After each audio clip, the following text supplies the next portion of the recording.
What will happen if bees go extinct? Well, considering honeybees account for the pollination of 80% of all food crops, I would say the existence of living things would eventually dwindle off into oblivion. In short, pollination is the transfer of pollen to a stigma, ovule, flower, or plant to allow fertilization. Honeybees are officially endangered due to human-induced climate change, disease, pesticides, CCD, and habitat loss and fragmentation.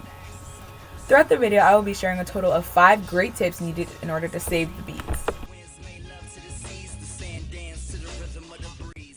Human activities such as transportation, use of pesticides, deforestation, and urbanization have contributed greatly to climate change and the increased atmospheric greenhouse gas concentrations, rising sea levels, higher ocean atmospheric temperatures, and reductions in ice and snow. These have all proven to have a huge effect on bees and their ability to develop winter clusters. Worker bees have one job: to protect their queen. Honeybees create a protective cluster in the winter months in order to keep her safe and warm. Without the queen, the worker bees will either die or their colony will fail. Tip number 1. Understand that bees are not out to get us. Contrary to what the media might depict, they do not want to sting us. It hurts them way more than it hurts us. Diseases and parasites such as American foul brood and varroa mites spread throughout and destroy colonies. Varroa are a parasitic, destructive mite that were introduced to the United States from Asia in the 1980s. They get into beehives and lay their eggs in the bees' home, thus taking over and killing the bee colony or forcing them to leave. A specific group of pesticides called neonicotinoids are used by farmers to keep insects away from their crops. For the last decade, they have been the most used group of pesticides worldwide. Neonicotinoids are compounded with things that affect the immune systems of humans, insects, and other animals. Though neonicotinoids are less toxic to humans and other vertebrae, to insects and other invertebrates, the pesticide is highly. Worker bees feed on the nectar and pollinate the now contaminated plants. The contaminated nectar and pollen gets all over the bee's body and within their system.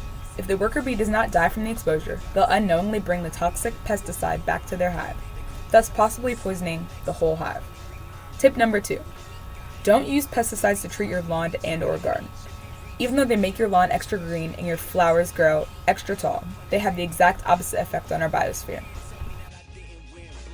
For those who don't know, CCD stands for colony collapse disorder. Colony collapse disorder is defined as the sudden mass disappearance of the majority of worker bees in a colony.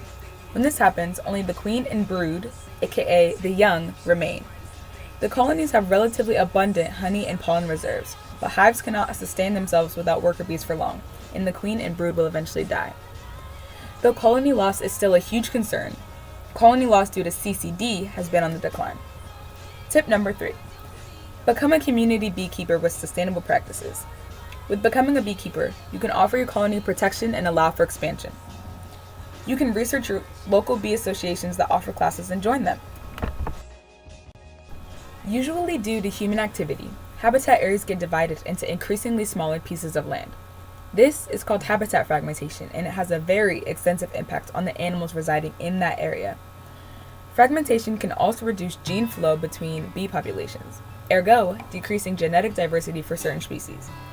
By being isolated, it is harder for bees to find mates, have plentiful nesting sites, and eat enough food within the limited living space. Bees that experience habitat loss often suffer from nutritional stress due to the increasing difficulty for them to locate valuable food sources.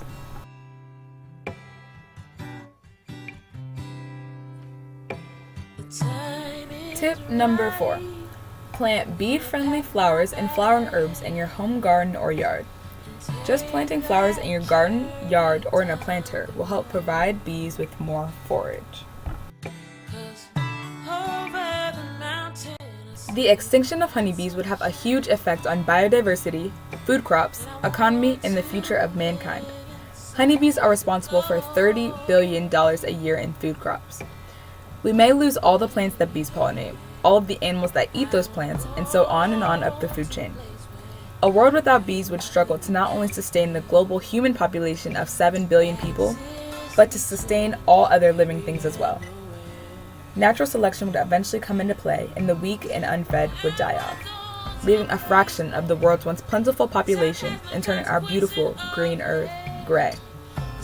Final tip number 5. Remember to spread the word and save the bees. In order to save the bees, everyone needs to take immediate action so that we can do everything we can to begin replenishing the lost populations. Thank you for listening.